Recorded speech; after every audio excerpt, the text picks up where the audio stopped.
Well, hello everyone. Welcome back to the game. We've had some questions, and all of us have been trying, that are playing the game, have been trying to figure out what are the exact rules as far as trading items and equipment. Well, we did some sort of trading back and forth just before we started the very first part of this turn. We just need to clarify a few things. Tomble is the one who started the trading, and if you remember on the board, Tomble was back here and he was carrying most of this equipment, the fire flask and the ring of power and the power potion. And if we follow the rules on page 15 about trading items, it says that heroes may give or receive shop item cards, which is like this. Relic cards, which we don't have any, or search cards like this.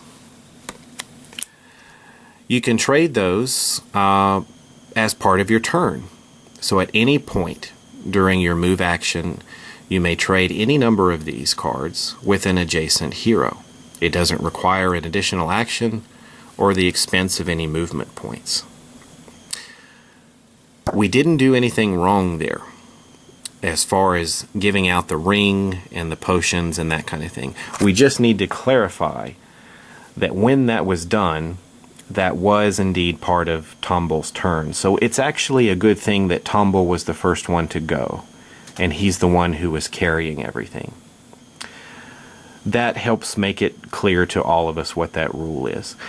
If we had done all that trading and it had been another character's turn or something, maybe we would have had more of a problem. But everybody was adjacent to each other, and there seemed to be no problems there except one. Except one problem. And that is that heroes cannot trade class cards, including their starting equipment. That's where we made the mistake. So if we go down here, and we said that Tomble, as he began his turn, gave the ring of power and the power potion and the fire flask, all of that is fine. Where we messed up was when we traded, we had these heroes trade with each other. First of all, it wasn't their turn, so that's one issue. And then the second issue was that this is a class weapon. It's a knight sword. This is a shop item card. That's tradable. This one technically isn't. So strictly by the rules, we shouldn't have traded there.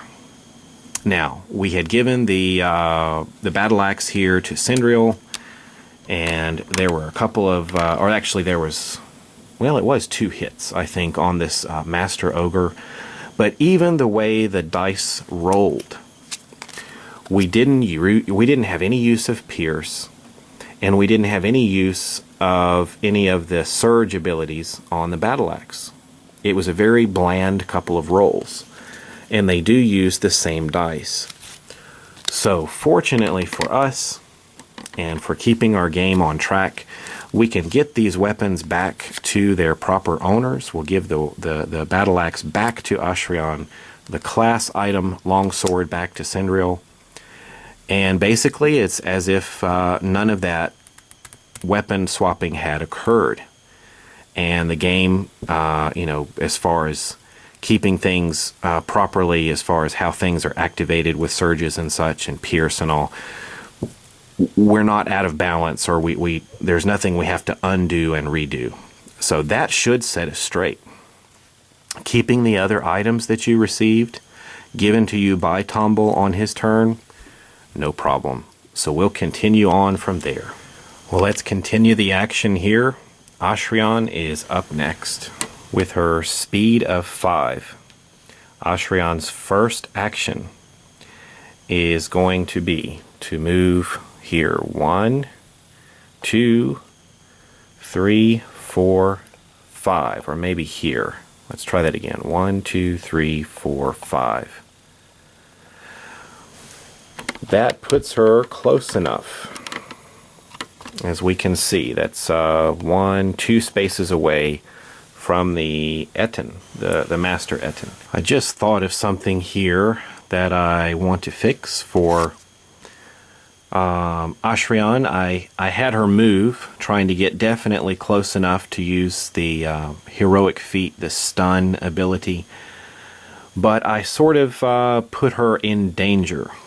The Ettins have reach. They can attack spaces up to 2 spaces away, so we need to make sure that she moves back 1. And that way she is within 3 spaces of the Ettin and her power can work. And then that way the creature cannot hit her. And that's just the most effective thing to do. It's to spend her second action using her heroic feat. And that takes an action to do. So this will be her second action.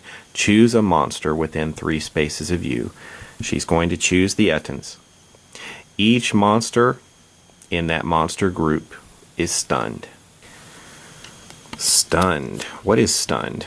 Well, a monster is going to have to spend an action, one of its 2 actions, to discard this card or token. This is the only action that you may perform on your turn while you have this card or token. So if they spend their first action to remove stunned, then they can take their second action, but it's definitely going to slow them down, so it's a good thing to do. So Ashrian uses her feat, and it says, I no more understand why I can hear the spirit speak than I can understand why you cannot.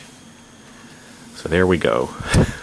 Now we get to place these cool little stunned tokens here on each of the Ettins. That's definitely going to slow them down for being able to advance on their target here. So good job. On the Ettin card, I'm just going to put the stunned card right there. We're going to do another set of actions here. Widow Tara is up next. For her first action,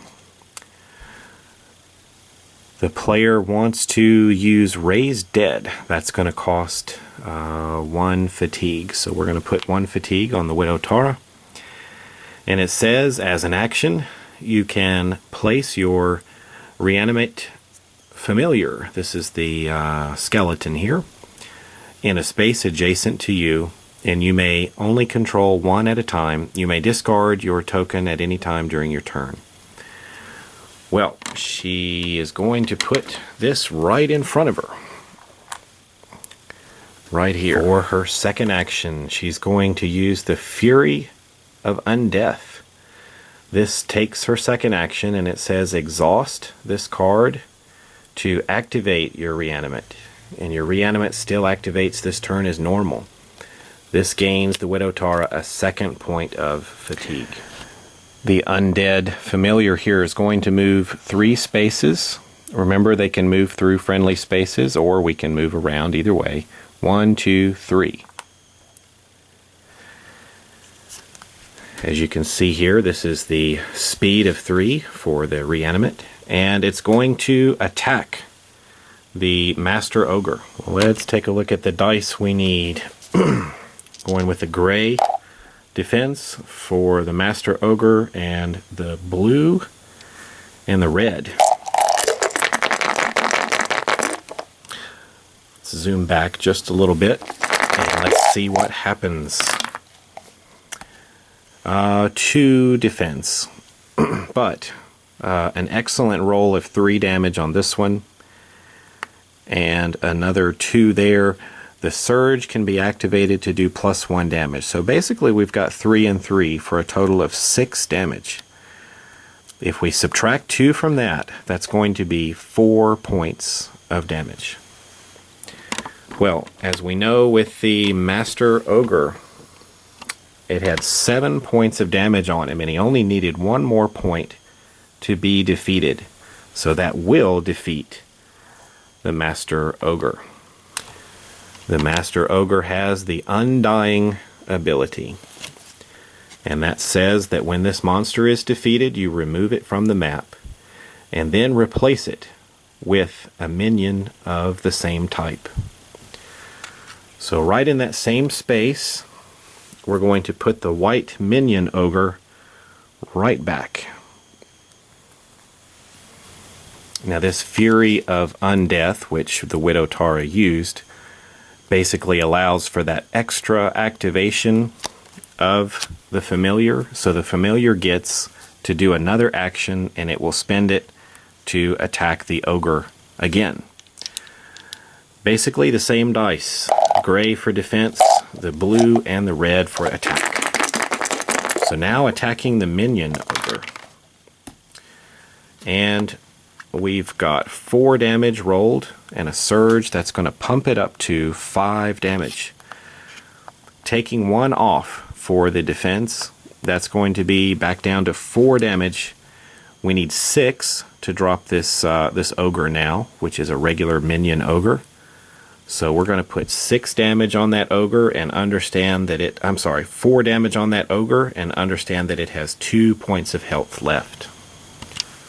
So a little stack of 4 damage markers there on that ogre. Well, with the Widow Tara's actions complete, we would normally end this turn, but we still have the Militiaman. The Militiaman gets to take his action. He's got a speed of 4, and he can also make his move and attack. So he's going to move in and try to attack the minion ogre. So the player controlling the Militiaman says we're going to go 1 here, 2 spaces here, and we're going to attack the ogre. Militiaman is attacking with the blue and the yellow. Players, remember that the Militiaman does have a ranged attack. Just keep that in mind. Blue and yellow. Here we go. 1 gray defense dice. We're going to swap here, and we'll get our blue and our yellow. With, 2 health remaining. Let's see if the Militiaman can turn out and be the hero for the day. Not quite. The ogre's defense is just too great. So we've got 2 damage, but 3 defense. The ogre soaks up the damage and remains alive.